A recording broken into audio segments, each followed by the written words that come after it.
shouldn't have been as surprised because you remember that. But Cloud is another big character. And then obviously, now he's kind of settled in on this Corrin pick. Whereas Beats, I've only really seen them play Jokers. That's why I was like, oh right. But like if you have strong fundamentals and you like playing like more aggressive characters, like you're naturally gonna either pick like Fox or Roy, or even probably Fox or Roy. I was gonna play Sonic, but Sonic's like a very specific counter pick. It's like you have to like hurt Max or Omnic Bob Pill. Yeah, okay, so going into this next set, we actually have Byleth, who's going to be played by Bootleg from New York, and Nimbus being your resident Bowser Jr. main from New Jersey.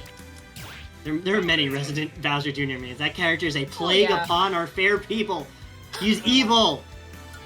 But Bootleg, coming off of actually a very recent crazy run he had at MBS Jackpot. I think he ended up getting 9th. Maybe higher, but he made it outside the winner side of his pool.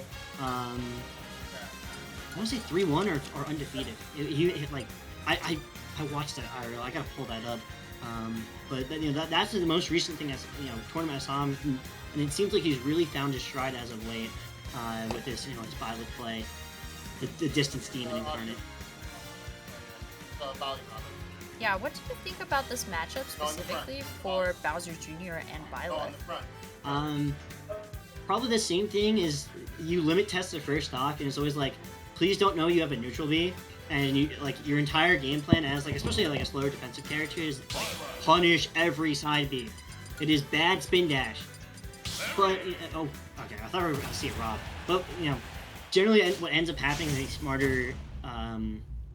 these smarter Bowser Juniors is they start ending their parts early and just doing a cart jump, and then it becomes how correctly can you take the center stage without taking a Mecha Koopa or getting hit by a cart carrier.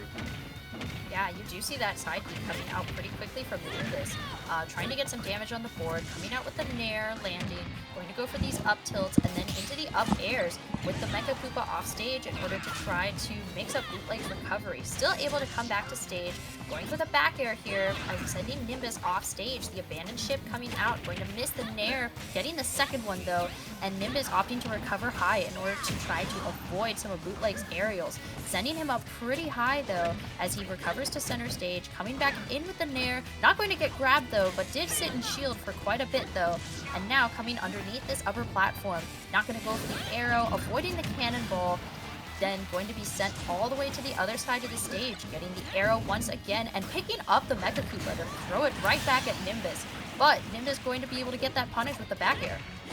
Yeah, it seems like Bootleg is starting to get a little bit more comfortable, realizing, okay, I'm trying to force force scenarios, and that's kind of what Bowser Jr. kind of wants, because he's not slow. He actually this character can move, but he can't outside of Nair and sometimes Fair, he doesn't really have a good get in for free option. He has to kind of rely on moves that have a little bit of startup or more predictable trajectories, as you can see with that cart dash. But that's the thing, is if Bootleg is getting hit by those, it's percent you're leaving on the table, because not only are you taking the hit, but you're not getting what could be an extended ledge trap, which is how you also have to deal with this character, because he can get the ledge for free, but he can't really get off the edge.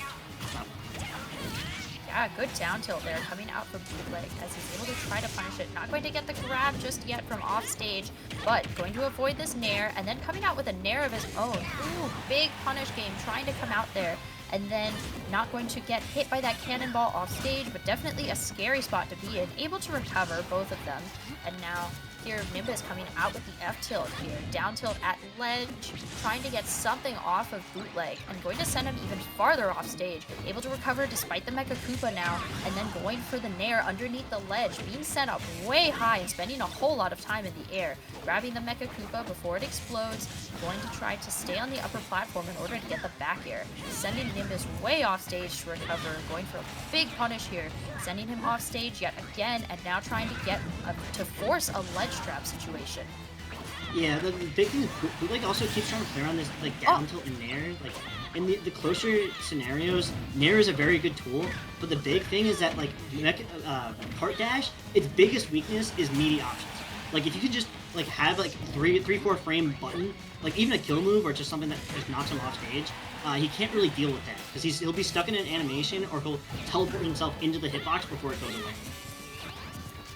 Yeah, for sure. It really does a good job of limiting a whole lot of Bootleg's options.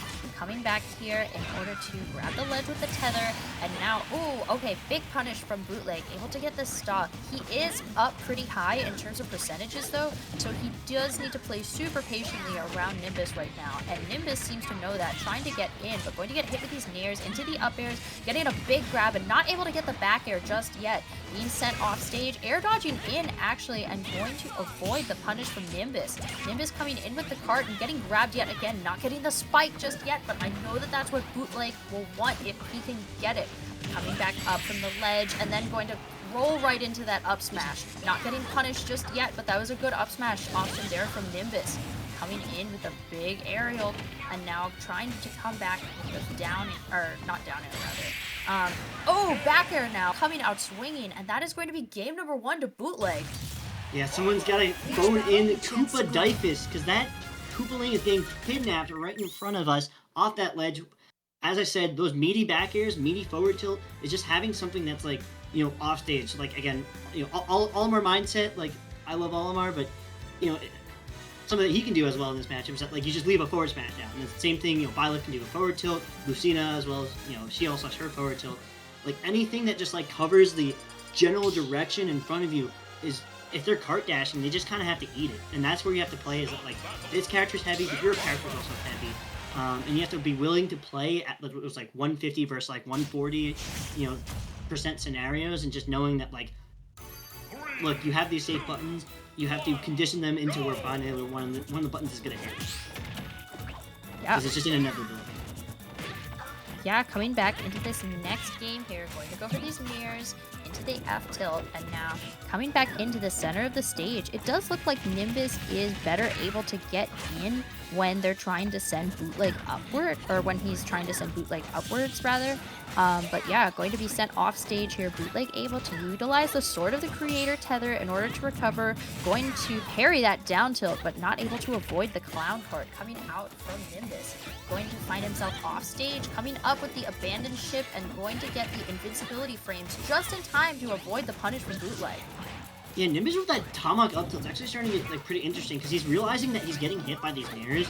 They're actually finally starting to land, and Bootleg is much more comfortable in Nimbus's timing. So he even has to use things like that Phantom Footstool to keep Bootleg on his toes. Yeah, big down smash there from Bootleg, not able to do anything just yet. This rapid jab coming out from Nimbus, actually going to take the stock there from Bootleg. That does kill pretty early now, as Bootleg is left in disadvantage in order to try, sending that combo into the Mecha Koopa. Just what a wonderful adaptation, and then able to get yet another stock. Yeah, I almost gets a crazy punish with that footstool. No downer came out, but it ended up not really, you know, mattering. This is kind of a scenario where, you know, using those drop down air dodges and trying to be very evasive on the ledge, because your character's slow. So, like, another character that suffers from getting the ledge isn't the problem. It's getting out of the corner. But it seems like, you know, Bootleg finally kind of has his footing, and he's really getting to where he needs to be. Yeah, you do see Nimbus going for a whole lot of these tilt attacks when Bootleg is in the corner, throwing out the Mecha Koopa, trying to go for these aerials as well, and then, wonderful reversal from the clown cart into the back air, throwing the Mecha Koopa right back at him though, able to go for the nair in order to avoid that clown cart, and actually continuing to go for these aerials, not going to get that nair on the bottom just yet though, and then going to fall into yet another rapid jab, shielding again and getting away now, trying to go for a quick back air, but not able to get it. Off stage, utilizing the Sword of the Creator to come back, and now not going to avoid this rapid jab, and unfortunately that's going to be another stock there for Nimbus. Yeah, big thing with Bootleg is, like, he'll get these really nice, you know, 50-50 snares. Literally, as I'm about to bring it up, it happened, and then he goes for the forward smash, and he loses all of his momentum because he's trying to get that big payout, and, like, you know, like, now he kind of more so needs it. But the biggest thing is just keep on resetting. Like, you have the range advantage, and like, even in certain scenarios you have the frame data advantage, so you can really abuse that versus this character and kind of just keep on rinse repeat until you're finally at % where any button kills. Yeah, wonderful tech there for Bootleg as he was able to recover and regain this advantage state against Nimbus, able to go for a nice punish there as Nimbus tried to land on him, and absolutely Bootleg said that is not happening. Finding himself off stage here with the Sword of the Creator to recover and able to avoid that up smash there from Nimbus, opting to go for some punishes of his own, and he's really following through on these. Not getting the grab with the Sword of the Creator, but going to continue to punish Nimbus here as he's just trying to recover and finding himself stuck in the corner now, actually. Going to go for the Nair. Oh, not going to get that. That's punished, but going for the F tilt here at ledge in order for Nimbus to try to find something to recover. Getting a nice grab here, and then I'm not sure why he tried to go for the grab yet again. Able to. Okay, wonderful conversion there. Able to get the back air out of that Sword of the Creator tether, and then great stuff going to Bootleg in a nice 2-0 versus Nimbus. Yeah, dropping the full nomenclature on that recovery special, but the biggest thing that really came out from that set in Nimbus is Nimbus was overzealous in trying to force scenarios out of force the scramble scenario in their favor. Like try to almost create a reversal after they get out of like an up air, they get down tilted, and Bootleg wouldn't be in the position to true combo. And then rather than like, oh okay, he can't true combo me, but he has the extra range, I'll just reset, and then we can just kind of stare at each other and shield like Smash 4 style. Until we're like really in a more neutral position, I can try to get Bootleg to commit to moving his units out of the Hard's way. Additionally, Nimbus kept going for air dodges in. That's another panic thing I saw. And it's just one of those things where it's like you have to take stock of what defensive options do I still have. I still have my air dodge. I still have my side B, because pretty much most times you'll, as the Bowser Jr., you'll always have your side B, if not like your double jump at least. So with those three options, it's just knowing like what order you want to use that, or even abandon ship. Worst case scenarios, it's because it's so huge laterally. You can use your huge amount of drift and the fact that you can still air dodge to get past that. For sure. I really do think that Bootleg did a good job of punishing a whole lot of those options from Nimbus, especially the panic options like what you mentioned.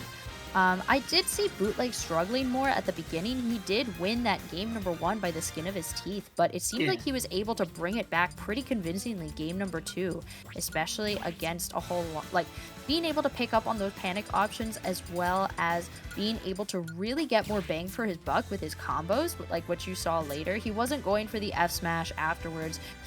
And like that was really stalling a whole lot of his momentum and sort of not resetting, but like resetting in a way that gave Nimbus the advantage. So it was also really putting Bootleg in disadvantage after that. But you did see him stop doing that in the second game, or not so much in the second game, and then able to really make so much more off of his advantage state than what you saw in game number 1.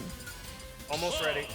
Yeah, another big thing, that was a very astute observation, is just the level of punishing, because the game 1 Nimbus actually, we saw immediately part dare upper like straight into a 70, like 0 to like practically 0 to 70, and as a character as Bowser Jr. I almost said Mr. Bean once, I don't know why. As Bowser